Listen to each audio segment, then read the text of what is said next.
Hi everyone, and welcome to this month's Click Intelligence episode of SEO Expert Insights. My name is James Owen, and I'm a co-founder of Click Intelligence. Today we're going to be talking about Google Core Update, DuckDuckGo Enters the AI race, Google explains why Bard isn't citing content sources, less than 100 days of universal analytics, and AI meets Google Docs. All links to the articles will be included below, so follow along or read later on.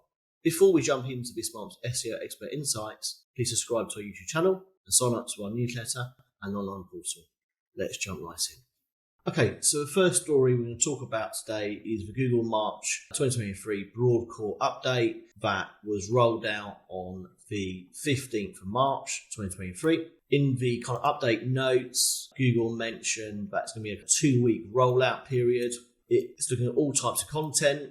In terms of kind of penalty, it's not a penalty, it promotes and rewards great web pages, and it's kind of global, all language rollout. We can see the impact of the Google Core Update around the kind of the 15th, 16th. I'm using Semrush Sensor, and essentially you can see here, huge peak, 8.2 versus kind of the average 4 to 3.8. Big uptick around the 15, 16 kind of rolling out, and the core rollout ended around the 28th. But generally speaking, the first couple of days, first kind of 24 to 48 hours, we saw huge volatility in multiple sectors, if not all sectors. And then it kind of plateaued where people were kind of seeing the evidence of rollout and taking stock of what's going on. And then at the end, to see there was another peak there. Similar situation on Rank Ranger, Rank Risk Index. I kind of talked about this at last month's SEO Expert Insights. Again, similar story, but they say the 16th, and then right at the end,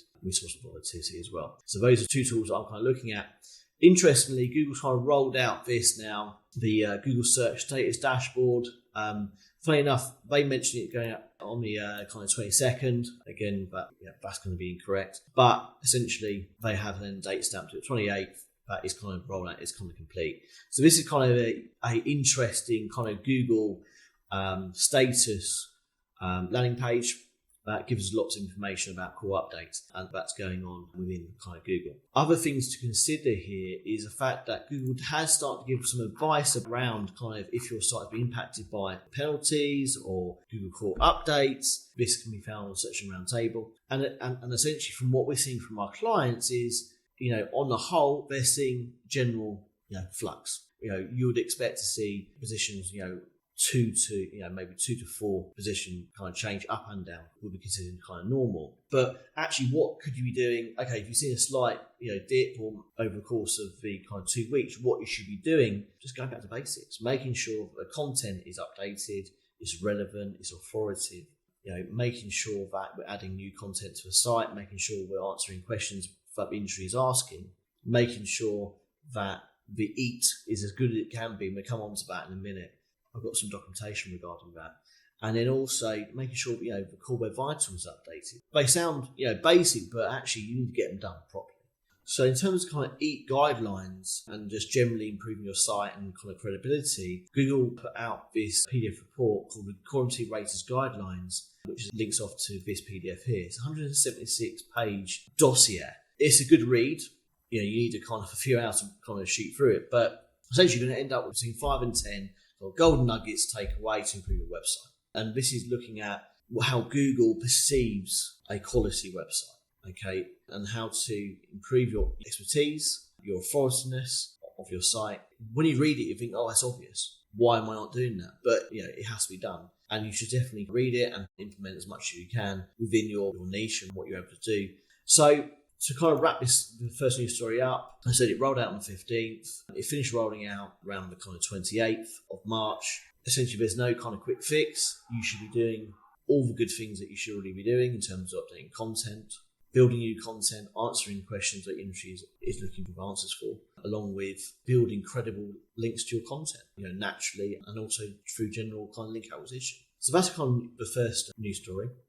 So the second news story of today is DuckDuckGo enters the AI race with Duck Assist. So it's interesting. We discussed this at last month's episode of SEO Expert Insights. We now got Google Bard, we got Bing's ChatGPT, and now we have DuckDuckGo has now entered the AI race with Duck Assist. What's quite interesting is the other two search engines are using multiple sources. They haven't specified exactly how many sources. However, DuckDuckGo using answers from Wikipedia, which is kind of one source, which is interesting. It's definitely a good source. Some of it's user generated, but essentially they're still using one source, which is quite interesting. At the moment, they're rolling out in English language only. The other two search engines, Google Bard and Bing's ChatGPT, obviously in multiple languages. In terms of how it's going to look, there's some screenshots on this news story. Kind of similar theme to Bing ChatGPT versus Google Bard, from what I can see. And they're going to be rolling out other private AI-assisted search updates over the coming months. And essentially, they're trying to mirror the look and feel of a traditional SERP. Yeah, similar to more to the ChatGPT versus the Google Bard. Other screenshots here along with that. So interesting. Another search engine joins the AI search party. It'll be interesting to see how DuckDuckGo compares and kind of competes with their answers with just using Wikipedia. Okay, so this is the third news story of this month, and it is Google explains why Bard rarely lists citations and links to content creators. So in last month's edition of the SEO Expert Insights, we discussed the pitfalls of the search engine using AI generated content as their answers, and then actually not showing any links off to the original citations with original publishers of that original content. Obviously, there's a big conversation in the industry about, well, you're nicking content, you're not giving a link to it, we're not going to get any referring traffic from the search results to the publisher websites. Why should publisher websites even publish any unique content, which is going to be nicked and kind of republished, and you're not going to get anything for it? Google's now come out and said kind of why they wouldn't always link to the publishers, the citations, that obviously links to the publishers. And in this story, Google said a few things which are quite interesting. Essentially, a reason why Google rarely shows citations. So Google has updated its Bard FAQs to explain that Bard will likely show citations when Bard directly quotes at length from a web page. That's down to everyone's kind of idea what length is. Otherwise, Bard won't show a citation because Bard generates original content and does not replicate existing content at length. So that's just going to cause problems. Yeah, it says it generates original content. Well, you have to take the seed of the content from somewhere to spin it, right? We're talking about spinning content, perhaps. Google's kind of spinning or rewriting content to make it look unique. But it does not replace existing content at length. The story kind of continues and goes down kind of rabbit hole. I know that Bing ChatGPT, I believe, shows quite a few citations. Google's being a bit more shady about it. Again, it comes down to business strategy. Google ChatGPT, they had lots of time to kind of think about it and roll it out. I rolled it out under the nose of Google. Google had to respond, and Google hasn't. It's a kind of half-baked kind of search AI kind of feature. Haven't got all the answers yet. Hopefully they're going to sort their kind of act out, because this will major problems for publishers. Why should they write unique content if it's going to be nicked by Google Bard? If we go below here, this is a short answer or short passage, not from anyone's website. They've completely written it themselves. And then this is with no citations, and publishers getting no credit whatsoever for the answer, for their content, for their hard work. If you then asking Bing Chat exactly the same question, and Bing links to its sources, this is the correct thing to do. You should link to your sources. So that is a big problem. I think Google will get it right eventually, but they're going to be out of place for a little while to come, it seems.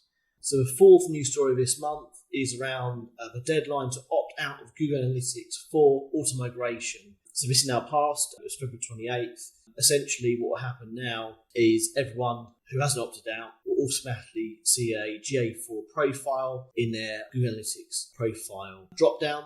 We've started to work on our clients' migration now from Universal to GA4. If you're a simple B2B business, it could be fairly straightforward. If you're more largely corporate business with an e-commerce division of your company, it could be a lot more complicated. But we're working with our clients now to back up their Universal data, starting to get all the tracking set up for GA4. And it's something that I encourage everyone now to make a start with. So when you get to July of 2023, when the lights go out on Universal, you've got your data points backed up and your GA4 profile is tracking the right data and you're seeing the right conversions. That being said, we've actually built a Knowledge Hub article regarding the Google Analytics 4 migration from Universal, and it's also got a video and lots of content around the migration. The videos and the content is by our SEO lead, James King, who works within our SEO department of Click Intelligence.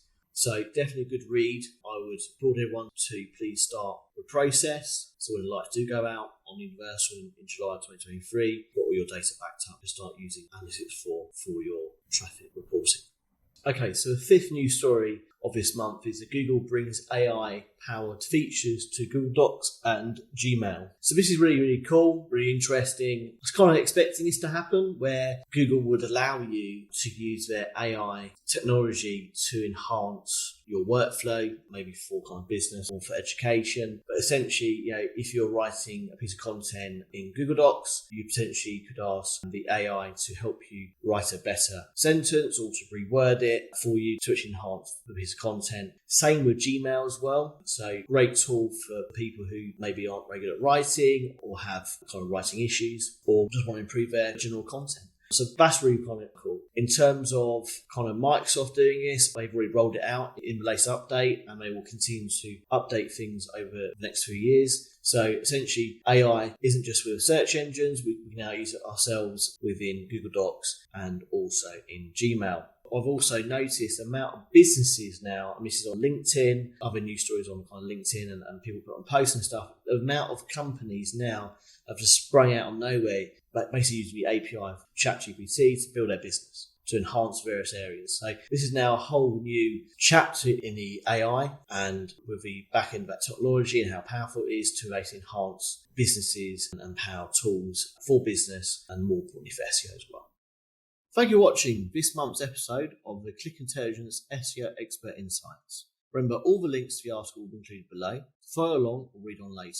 Please subscribe to our newsletter for the first look exclusive access. Catch up on our YouTube channel if you missed any episodes. And for further learning and resources and other SEO news, check out our Knowledge Hub. I'll catch you up on our next episode of Click Intelligence SEO Expert Insights.